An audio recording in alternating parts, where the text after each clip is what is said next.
falar da mensagem mais importante, mais simples, mas ao mesmo tempo muito difícil, que é o Evangelho do Senhor Jesus Cristo. Você conhece o Evangelho do nosso Senhor Jesus Cristo? Você conhece? Se alguém te perguntasse qual o motivo dele ter descido do céu para poder fazer a obra que ele fez por você. Imagina que caiu uma pessoa de outro planeta que não sabe nada e ouviu falar de Jesus. Eu ouvi dizer que você é servo de Jesus. Quem é Jesus? O que ele fez por você? O que ele fez por nós? O que você vai falar para essa pessoa? Eu sei que ele é bom. Então, vamos chamar o pastor Daniel aqui, rapidinho. É isso que você vai fazer? Por que você frequenta uma igreja? Por que você tem uma Bíblia e lê ela? Espero que isso aconteça todos os dias na sua vida. Você conhece o Evangelho daquele que te salvou? Você saberia explicar?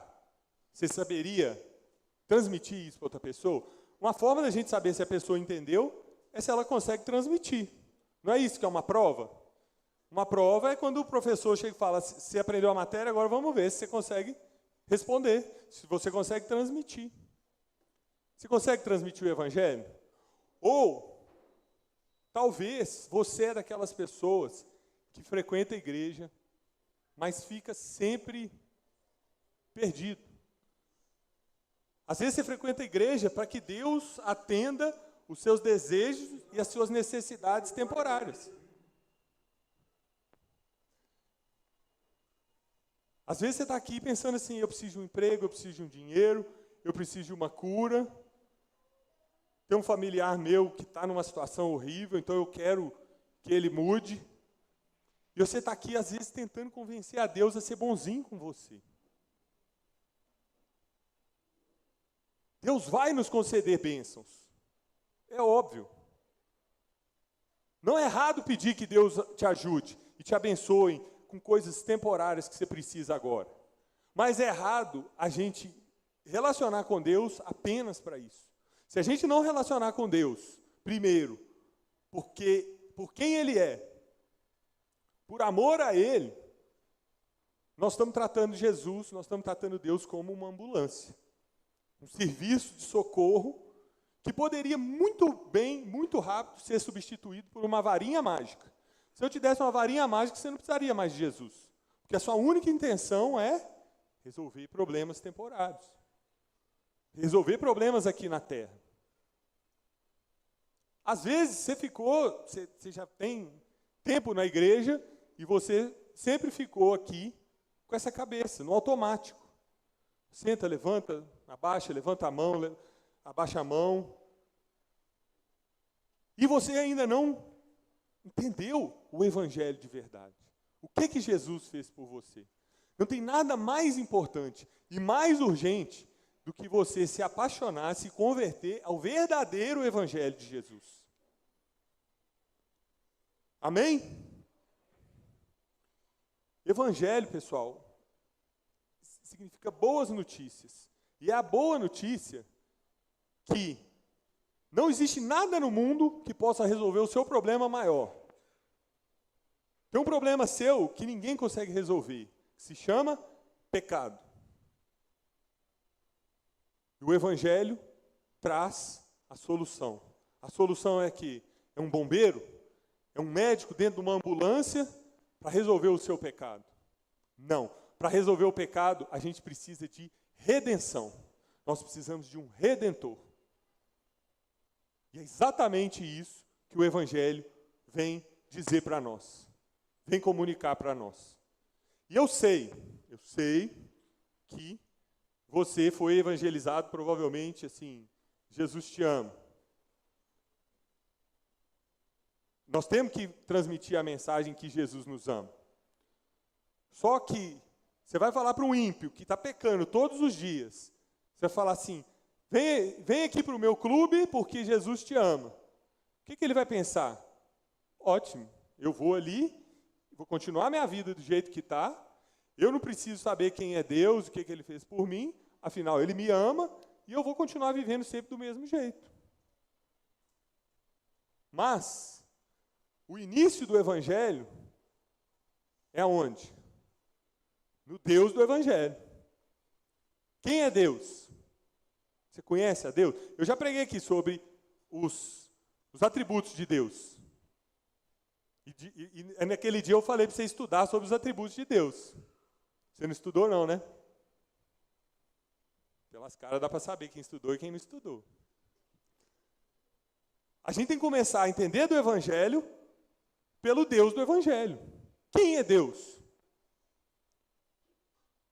Deus é aquele que você fala assim, eu acho que Deus... Não, esse não é Deus. Deus é o que está escrito na Bíblia. A Bíblia descreve a Deus, não a nossa mente, não a nossa vontade.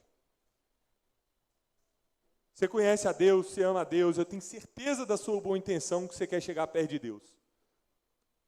Agora, quanto relacionamento você tem com o Deus da Bíblia? Deus é amor. Deus é amor. E Ele não é um amor igual ao nosso, não. Nosso amor é passageiro, fraco. Deus é amor em sua essência. Deus é a fonte de todo o amor. Se tem um pedacinho de amor dentro de você, veio dele. É a natureza, é o próprio ser de Deus. Ele é amor. Deus é santo. O que significa que Deus é santo? Significa que Ele é separado, Ele é distinto. Não há outro igual ao nosso Deus. Nunca houve e jamais haverá. Ele é separado, Ele é diferente de toda a criação, de tudo que existe. E Ele é distinto e não se mistura com nada que é mal. Ele não se mistura. E Ele é justo. O que é um Deus justo? Excelência moral de Deus. Ele não faz nada que não seja justo. Ele não é só justo no seu caráter, mas a forma como ele se relaciona, a forma como ele vai reagir com a criação dele, com a humanidade, é justa. Deus nunca vai cometer um ato de injustiça. Deus nunca vai fazer uma gambiarra para resolver um problema. Deus nunca vai virar os olhos e falar assim, deixa para lá, isso aí não é problema meu.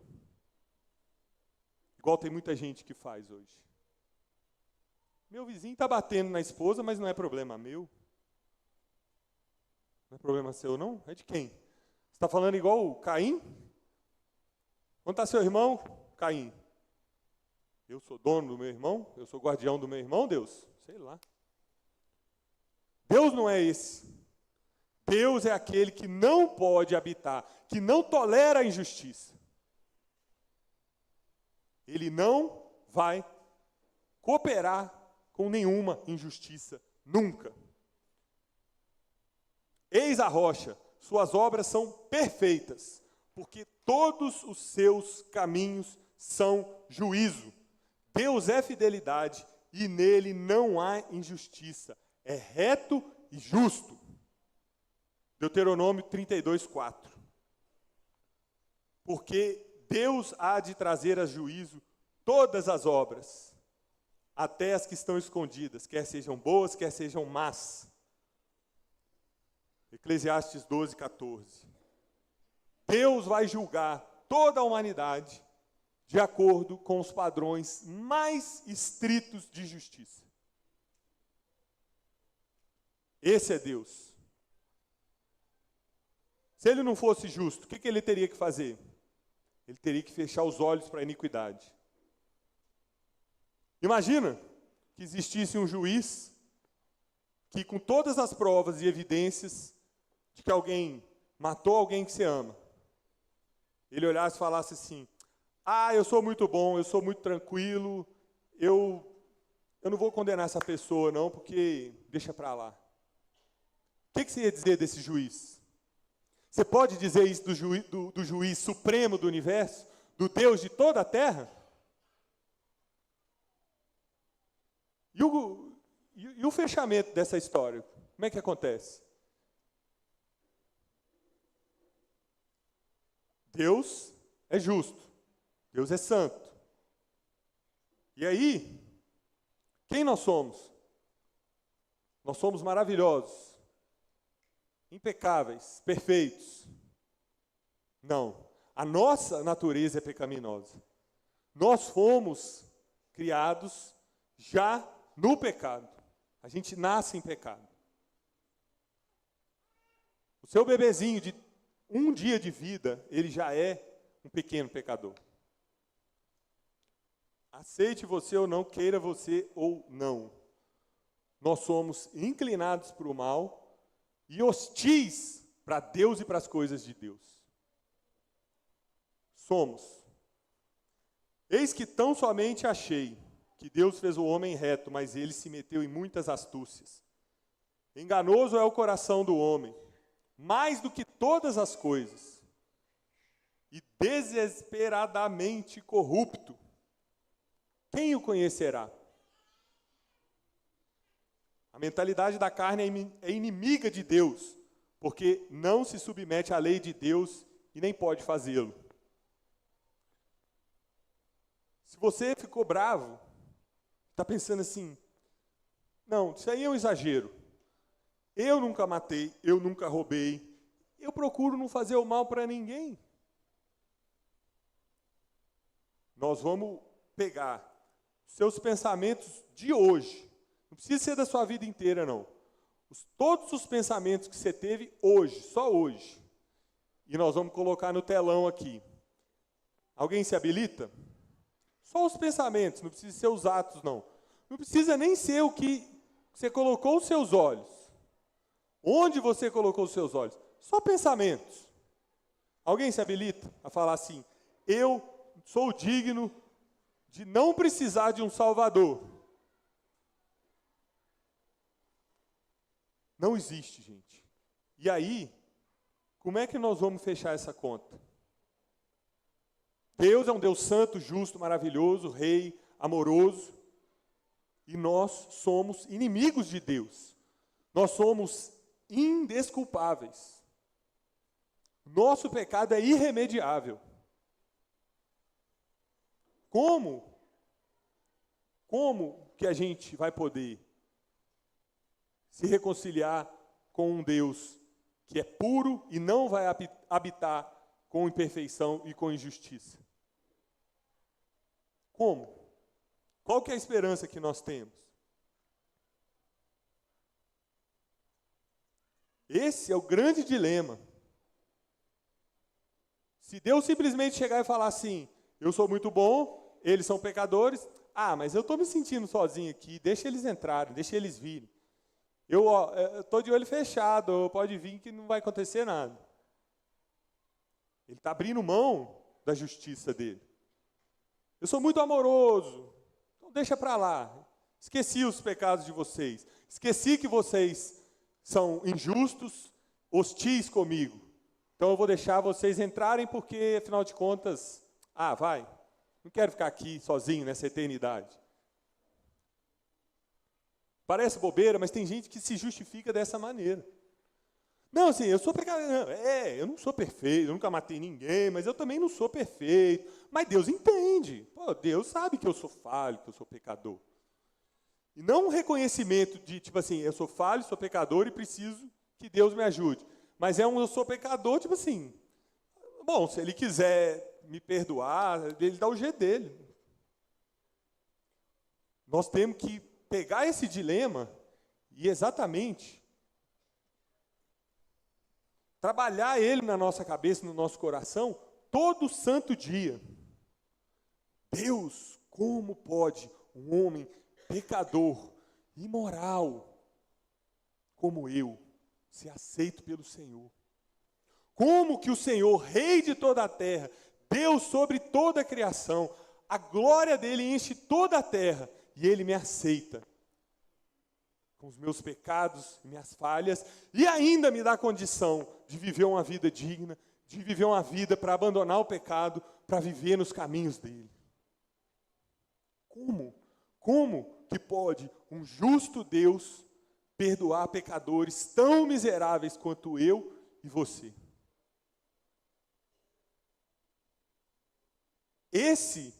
Essa é a grande pergunta do universo. Muita gente acha que é pergunta: quem veio primeiro, o ovo ou a galinha? Se Deus existe, por que coisas más acontecem? Boas perguntas. Se Deus não permitisse que coisas más acontecessem, a gente nem nasceria. Você não existiria, por exemplo. Antes de tudo, como que eu posso ser amigo de Deus, sendo que eu erro com Ele a cada respirar que eu dou?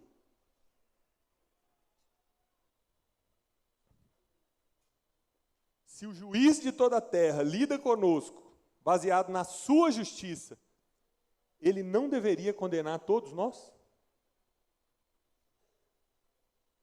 E a resposta a esse dilema é exatamente a obra do nosso Senhor nessa terra. Existe a exigência do pagamento do pecado. Deus não vai abrir mão dessa conta. Essa conta precisa ser paga porque Ele é justo. Mas, no amor dEle, Ele se fez homem, desceu aqui na terra e pagou o preço no nosso lugar. Deus se humilhou e veio até a terra para que eu e você tivéssemos uma chance de se reconciliar com o Pai. Tenho certeza que nesse momento, se eu tivesse falado assim, a sua vitória vai chegar, eu teria ouvido pelo menos um aleluia.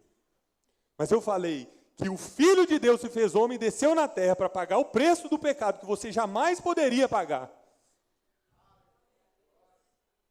Eu falei uma coisa 1 zilhão de vezes maior.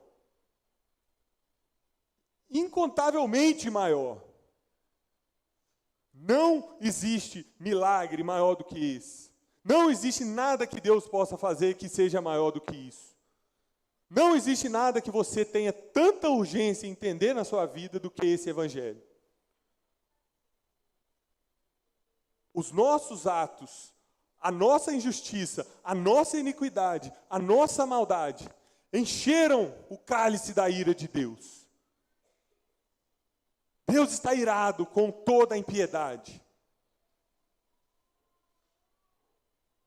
Jesus tomou esse cálice e o bebeu até a última gota. E esse cálice está vazio, porque a ira de Deus foi aplacada completamente. Não tem nada que você possa fazer para se salvar. Não tem nada que você possa fazer, não tem nada que você precise fazer para te salvar. Porque Jesus já fez tudo quando Ele veio, viveu uma vida perfeita, sem pecado. Ele é o próprio Deus e andou aqui na terra e foi morto como injusto no nosso lugar, para que você pudesse ter alguma esperança, para que você pudesse ter vida eterna, para que você pudesse viver por meio dele e fazer grandes obras. Isso é o Evangelho. Isso é o Evangelho. É com isso que Deus está preocupado lá em cima. Que a salvação seja espalhada. Que as pessoas entendam, há esperança. Há esperança por causa do nome de Jesus. Por causa daquele sangue derramado naquela cruz. Porque o Filho de Deus se fez homem e pagou o preço no nosso lugar que nós deveríamos pagar. O preço que a gente jamais conseguiria pagar. Deus se fazendo homem, em misericórdia, a nós, miseráveis, malditos pecadores. Não existe mensagem que você precise mais do que essa. Não tem nada mais urgente do que separar a sua vida e falar assim: Senhor, eu quero conhecer esse evangelho de verdade. Não é na emoção, não. Não é você se emocionar, não. É você pedir a Deus e falar assim: Senhor, me revela. Como pode o Filho de Deus, o próprio Deus, se encarnar e vir no meu lugar, levar os meus pecados? Eu que mereço o inferno. Se não fosse a misericórdia de Deus, se Jesus não tivesse vindo, era lá que nós iríamos, era ali que nós estaríamos. Não existe nada na força do nosso braço que a gente possa fazer para que a gente seja salvo. Quando essa verdade do Evangelho te atropelar como um caminhão, você vai dar boas obras, óbvio. Deus vai te transformar, você vai continuar o mesmo? Não tem jeito. Você vai fazer boas obras. Mas a salvação pertence ao nosso Deus. Inclusive, por isso que ele precisava se fazer homem. Como que eu ia para uma cruz e dar a vida para vocês se eu não sou dono nem da minha? Ele é o dono da vida, ele é o doador da vida. E ele pegou a vida perfeita dele, completamente santa, completamente sem pecado, e deu por nós, para que nós pudéssemos ter vida.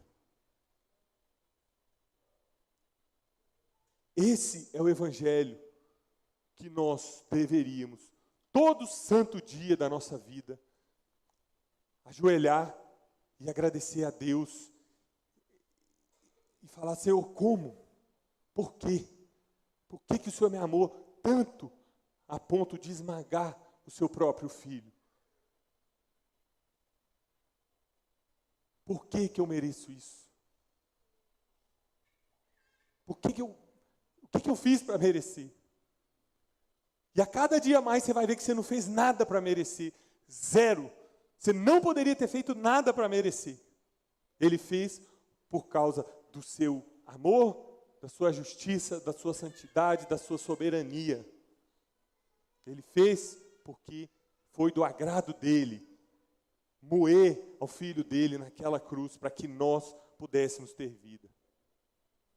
Todas as exigências da justiça de Deus foram satisfeitas na cruz do Calvário. O sangue de Jesus pagou todas as exigências da sua iniquidade, da sua injustiça.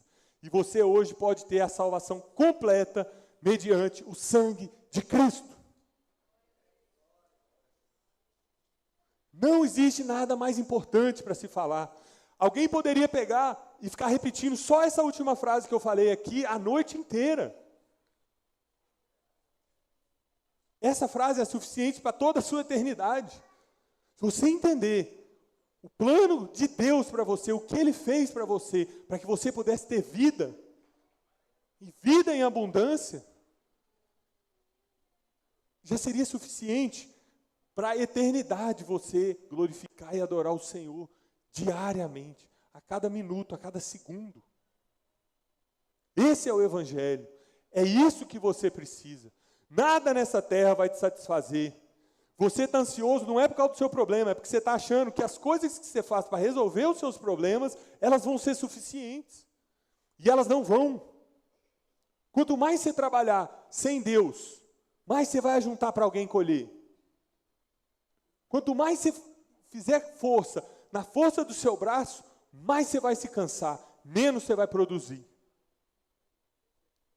Quanto mais você resistir à palavra de Deus, ao que Deus falou, e essa palavra nunca foi contraditada na história, e ela está aqui até hoje, viva, fiel, inerrante, maravilhosa para nós. Quanto mais você fugir do que está aqui, mais sofrimento você vai acumular. Quanto mais você confiar na força do seu braço, na sua influência, na sua beleza, no que você tem, nas coisas que você ajuntou, mais a sua cara vai ser quebrada no dia mau. Como que a sua beleza pode te ajudar no dia mau? Você acha que você vai chegar para um anjo e falar assim: deixa eu entrar no céu aí porque eu sou bonito? Você acha que você vai falar para a doença grave assim: opa, você não pode pegar em mim não que eu sou muito bonito. Eu tenho muito dinheiro, doença, sai fora. Quanto você quer para ir embora? Não existe, gente. A gente está tentando substituir a Deus com todo tipo de coisa. E é isso que te faz sofrer. Porque o seu coração tem um buraco enorme. Um buraco tão grande que é só alguém que é eterno que pode tampar esse buraco. E você está tentando tampar com isso, com aquilo outro. Você vê o Instagram da blogueira lá em Dubai, aí você fica assim, ai, era a vida que eu queria, Senhor. Se Deus quiser te levar para Dubai, Ele vai levar, meu irmão. Mas a sua vida, o seu coração suspira por causa disso? Por fama? Eu contei aqui um dia atrás aí que eu vi uma pessoa famosa falando, o meu negócio é fama. Eu quero ser podre de famosa. Eu não quero ter condição de andar na rua de tão famosa que eu quero ser. Quem está duvidando de mim, eu mando o vídeo depois. Falou desse jeito. Eu quero ser famosa, eu não quero conseguir andar na rua. Eu falei com a minha esposa, falei, vamos orar, porque vai dar de cara com a porta qualquer hora. Quem põe essas coisas como objetivo, gente, está fadado a se decepcionar. Felicidade nunca deve ser um alvo. Felicidade é uma graça que Deus dá durante o percurso.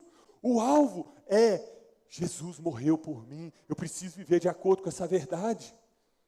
Eu não merecia nada, eu fui transformado, eu fui limpo, eu fui lavado pelo sangue de Jesus. Eu posso ter uma vida digna hoje. Eu vou viver por essa verdade, por essa palavra, porque foi Deus que me transformou, não é a autoajuda. Não é um coach que falou um negócio legal e você falou, uhul, peguei o código. É o próprio Deus encarnado que morreu no seu lugar para te dar vida. Derramou todo o sangue dele para que você pudesse falar assim, Senhor, agora eu tenho paz contigo. O Senhor perdoa os meus pecados, as minhas iniquidades. Eu posso respirar, eu posso ter paz, eu posso dormir. Eu posso dormir, eu posso me livrar das minhas doenças psicossomáticas, eu posso me livrar de tudo que me prende, porque o Senhor me libertou, o Senhor é bom, é o Senhor que importa. Eu quero viver minha vida para o Senhor, amando o Senhor como convém, querendo saber o que o Senhor tem para mim. Nós estamos falando de Deus, nós não estamos falando de uma coisa normal. E na nossa vida, para com Deus, nós vamos viver. Tá bom, legal. Nós precisamos entender que o Evangelho deu para a gente tudo que a gente precisava. O Evangelho é tudo que você precisa. É óbvio que você vai trabalhar bastante, que você vai conquistar coisas nessa terra. É óbvio. Eu sei que você está querendo ajuntar para abençoar os outros. Amém? Mas a coisa principal da nossa vida é o Senhor é de verdade o meu Senhor. Eu tenho um relacionamento com o Deus verdadeiro.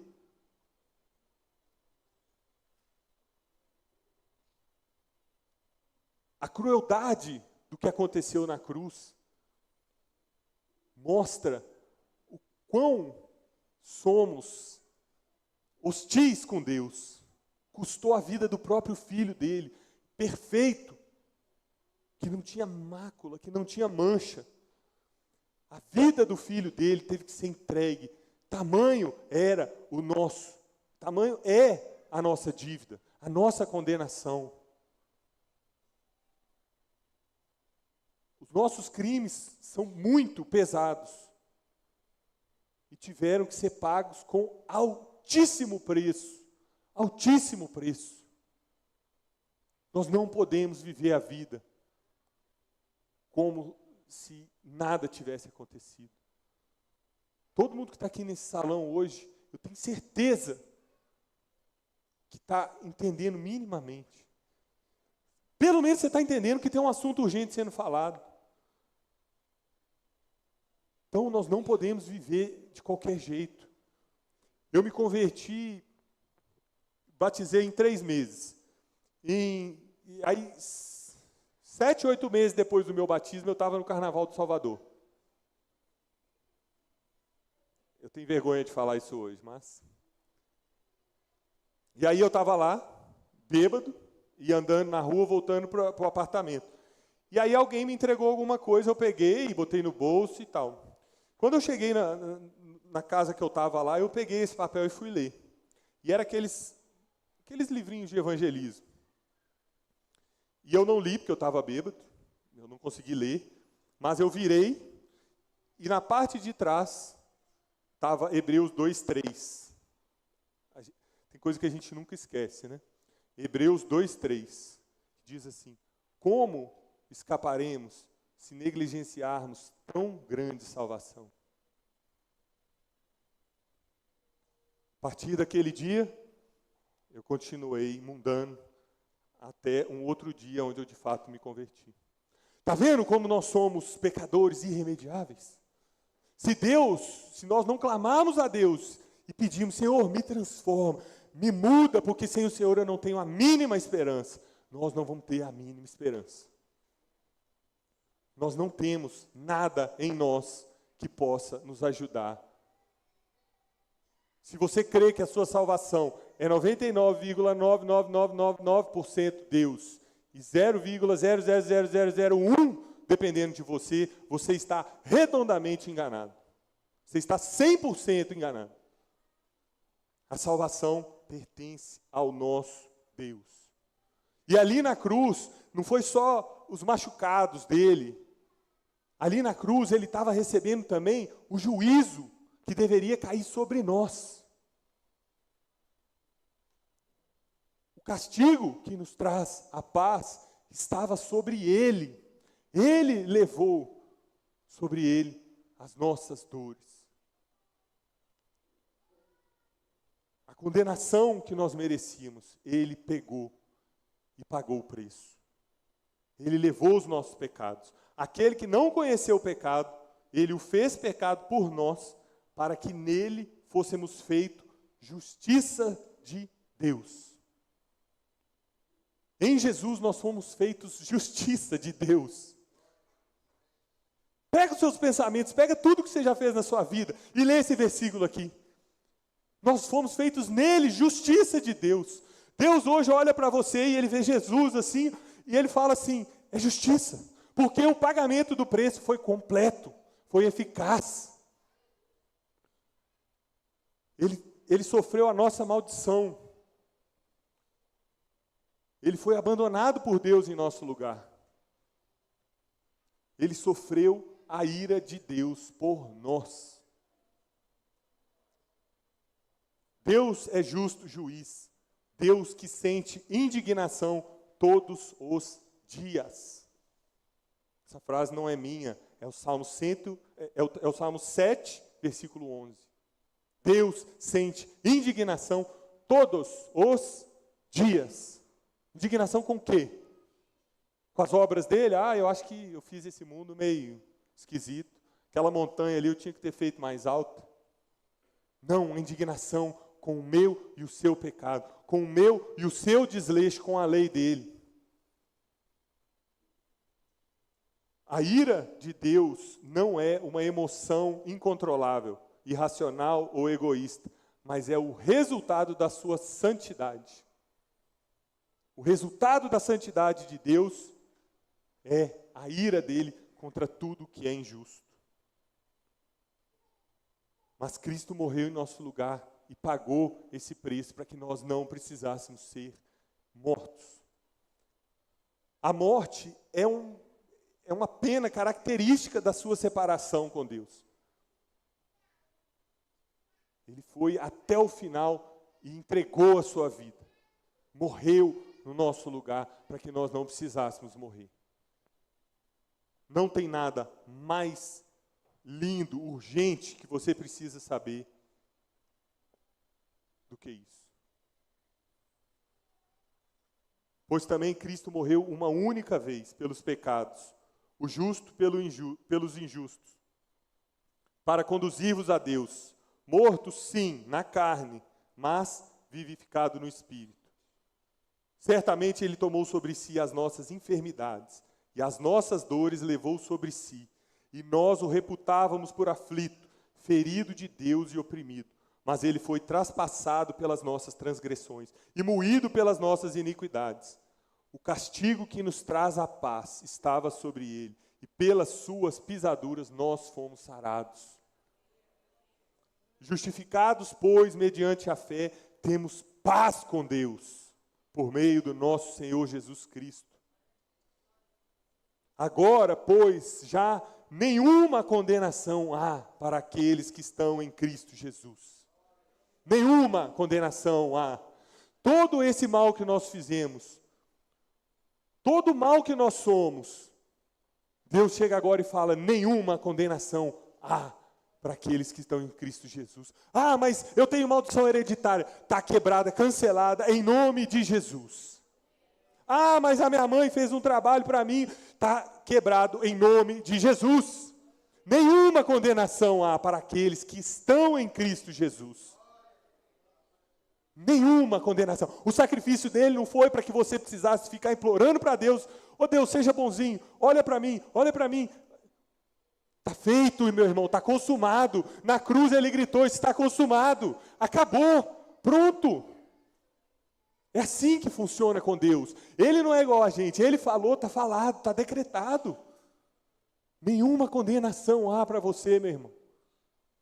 Ele está de braços abertos falando assim, vem que eu vou te transformar para você viver uma vida que vai me glorificar.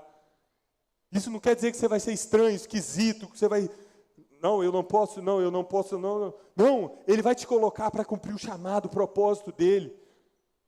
Aquelas coisas que ele sonhou para você antes de te criar, ele vai te colocar nesse caminho e vai falar assim, vai meu filho, vai e faz. Porque as nossas boas obras, elas glorificam o nosso Pai. Não há salvação em nenhum outro. Não há salvação em nenhum outro, porque abaixo do céu não existe nenhum outro nome dado entre os homens, pelo qual importa que sejamos salvos. Não há nenhum outro nome. Quando você coloca um outro nome para salvação, além de ser idolatria, é você falar assim, a cruz não foi bem completa, né? Afinal, eu preciso de outra pessoa para me salvar. Olha como a gente negligencia a salvação de Deus, quando a gente não o trata como Deus, suficiente, soberano e rei. Eu preciso confiar em mais coisa, porque a salvação não me foi suficiente, então eu preciso dessa intercessão. Eu preciso dessa pessoa fazendo isso para mim. Eu preciso desse santo, eu preciso desse líder religioso, eu preciso desse padre, eu preciso desse pastor. Eu preciso dessa denominação. Eu preciso da minha religião. Você não precisa de nada, meu irmão. A cruz é suficiente para tudo o que você precisa. Nós, como igreja, nós vamos viver junto em comunhão, buscando a Bíblia, buscando viver o que Deus tem para nós.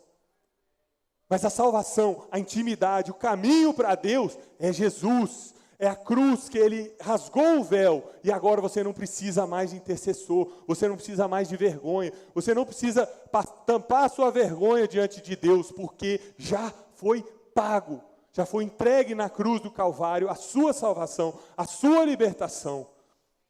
O seu pecado está pago. Boas notícias para você.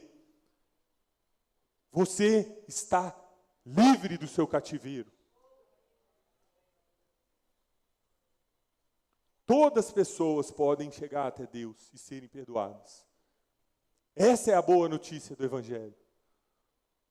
Não tem outra religião que diga, você é salvo pela graça.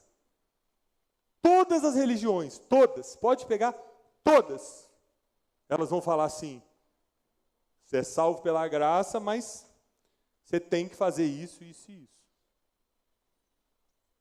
A única que não fala é qual? O cristianismo. O único que se declarou Deus e falou assim, eu sou Deus, eu sou o caminho, a verdade e a vida, foi Jesus. Essa semana um homem ímpio, estava conversando com ele é gente boa, eu creio que o coração dele vai ser transformado em breve. E ele perguntou numa boa, assim, a gente estava batendo um papo legal, não era para tentar me desafiar ou para fazer aquelas perguntinhas capciosas, não. Mas ele me perguntou, e se Jesus era mais um santo comum, igual, por exemplo, a Igreja Católica pega uma pessoa que foi boa e fala que ela é santa? E se Jesus foi mais um desses? Aí eu arregacei as mangas assim e falei, uhul, beleza. Falei para ele, aí você tem que explicar como é que foi o nascimento virginal dele. Como é que foi o nascimento pelo Espírito Santo e Maria para que ele... Você tem que explicar a palavra dele que nunca foi contraditada. Você tem que explicar por que ele não está no túmulo dele, mas ele ressuscitou no terceiro dia. Você tem que explicar como é que ele venceu a morte. Aí a gente continua o seu raciocínio. Aí ele, vamos mudar de assunto. E mudou de assunto. Não há salvação em nenhum outro. Não há nada que você possa fazer para que Deus te ame mais. Não há nada que você possa fazer. Você não é aluno com estrelinha do professor Deus quando você passa uma semana bonitinho. Nós todos somos errados. O nosso único mérito é a cruz de Cristo. É a única coisa que você precisa. É a única coisa que pode te transformar. Eu conheço uma pessoa muito querida que ela fala abertamente. A minha religião é a certa. Fora da minha religião está todo mundo errado, está todo mundo condenado. Cada coisa que a minha religião fala está certa. Eu falei para ela assim, olha, eu sei da sua boa intenção, mas você não adora a Deus, você adora a sua religião. E olha que a religião dela tem pano para manga para se falar. Mas eu falei com ela. Ela falou assim, não, você não vai mudar, eu também não vou mudar. Então eu falei assim, eu te falo igual o Lutero falou. Se eu sempre conseguir me convencer na Bíblia, eu mudo minha opinião. E para você, eu oro para que você se abra para um relacionamento com Deus, através de Jesus, sem intermediários, sem religião. E eu tenho certeza que isso vai acontecer. E eu tenho certeza que isso vai acontecer. Porque não sou eu, é o Evangelho. É Jesus que transforma as pessoas, que convence as pessoas. É o Espírito Santo que trabalha em nós e que trabalha nas pessoas que estão aceitando o Evangelho. E é exatamente esse o clamor que nós temos que fazer. Você conheceu a verdade. Talvez você está aqui e não sabia do Evangelho, ou você estava aqui, você está na igreja há anos e estava vivendo um evangelho no automático.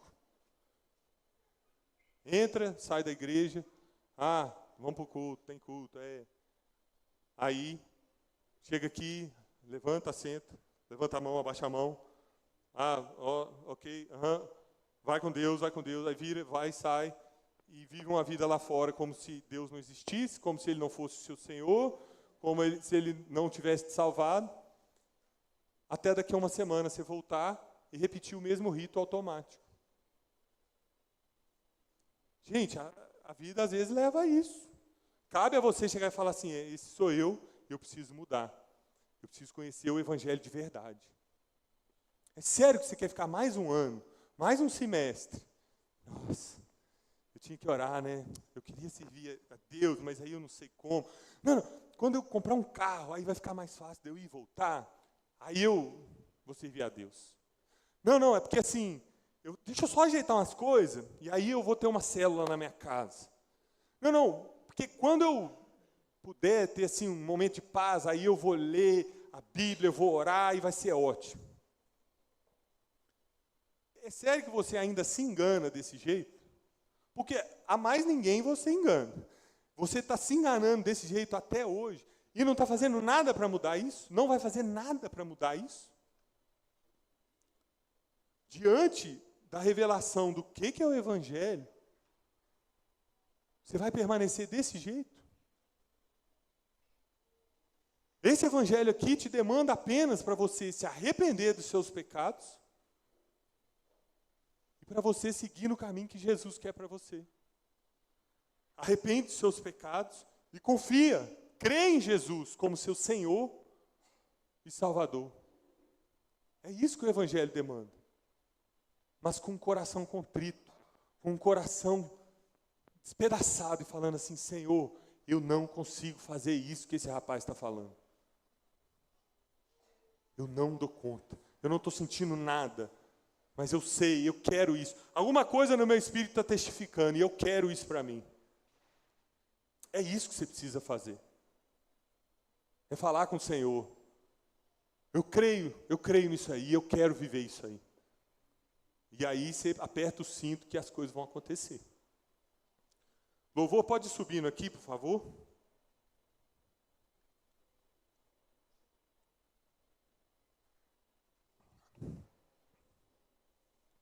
Sobre tudo isso que eu falei, pessoal, você crê no Evangelho? Se você crê no Evangelho, como que essa verdade te afeta diariamente? Se uma carreta te pegar em cheio na rodovia, a sua vida vai mudar bastante. Se sobrar vida. Um encontro direto com algo muito maior do que uma carreta, que é Deus, vai te transformar com certeza. Você não vai dar conta de ser o mesmo. Como que o Evangelho afeta a sua vida? Como que ele tem afetado até hoje? Se ele não tem afetado até hoje, qual que é a sua expectativa daqui para frente? Você está motivado, você está feliz, falando assim: eu vou viver o Evangelho. Então Deus está lá em cima assim, ó, olhando para você e falando assim: então vamos. Você percebe que é Deus que tem que estar no centro de todas as coisas na sua vida? E não você mesmo? Que a força do seu braço vai te levar para lugares de tristeza. Quanto mais você confiar em você mesmo, na sua capacidade, mais você vai quebrar a sua cara. Você é uma pessoa arrependida, que cresce em arrependimento diariamente. Ou você é aquele que fala assim: não, eu estou certo. Não, eu estou certo. E eles que venham pedir desculpa aqui para mim. Ou você cresce em arrependimento. Eu não tinha nada, eu não merecia nada. Quer dizer, eu merecia a morte eterna, mas o Senhor me deu a vida. O que é uma briga? O que é um perdão? Não é nada comparado com o perdão que eu recebi. Você vive a sua vida querendo ver a Deus? Você vive a sua vida falando assim: Senhor, me perdoa a minha negligência contigo, Senhor. Você vive a sua vida lamentando o seu pecado. Ah, Senhor, de novo, por quê? Me livra desse pecado, Senhor. Ah, meu Senhor, por quê? Me ajuda. Você é um homem, uma mulher de lágrimas dentro do quarto e de falar assim: Senhor, se não for o Senhor, eu não tenho a mínima esperança, eu não tenho a mínima chance. Eu tenho 15 leões para matar lá fora e eu não consigo matar nenhum gato. Me ajuda, Senhor. Eu não consigo lutar nem contra os meus pensamentos, Senhor. Quanto mais sair dessa porta aqui para viver a vida. Me ajuda, Senhor. Eu estou desesperado. O que te impede de fazer essas coisas, meu irmão? O que te impede de buscar a Deus, estar próximo de Deus a cada dia mais? Tem algum motivo que te impede de buscar a Deus, estar mais próximo de Deus a cada dia mais? Requer dinheiro? Ah, eu não tenho esse dinheiro para buscar a Deus. Ah, eu não tenho um lugar certo para buscar a Deus. Não faz sentido. Eu não tenho tempo. Você tem 24 horas, todos os dias. Eu não tenho. Nós temos. Qual que é o problema? O que falta para você? Cair de joelhos e falar assim: Senhor, obrigado. O Senhor morreu no meu lugar. O Senhor deu a vida que eu jamais poderia ter. O Senhor me deu a eternidade. O Senhor me deu dignidade para andar aqui de novo. O Senhor me deu paz, sono, cura. Eu sou curado agora para buscar o Senhor, para viver o teu propósito, meu Deus. O que te falta, meu irmão? É só isso para você ver a Deus. É só isso. Às vezes você nunca entrou numa igreja na vida. Eu te falo, é só isso para você ver a Deus. Senhor, eu preciso, Senhor. Eu me arrependo, eu não consigo. Me ajuda, Senhor. Me socorre. Eu preciso de Ti. É isso que você precisa, meu irmão. Faz isso essa noite. Clama a Deus para que você não saia a mesma pessoa que você entrou naquela porta ali.